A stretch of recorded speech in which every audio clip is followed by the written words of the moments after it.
சச்சியா ஆமா விளையாடு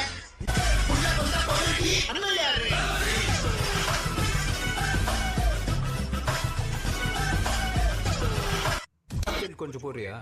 ரிஷி எனக்காக என்ன வேணாலும் பண்ற ஒரு க்ளோஸ் அப்ப பாய் ஃப்ரெண்ட் தான். சீட் பெல்ட் போட சொன்னாங்களா? எந்த ஒரு கவுண்ட் அந்த கரடிக்கு.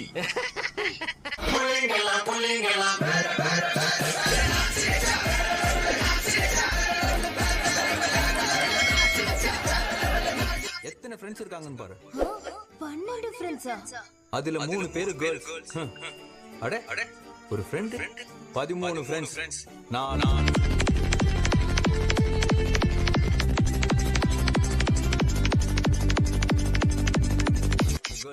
ஹை புருஷோத்தமேல கொஞ்சம் சர்ச் பண்ணு.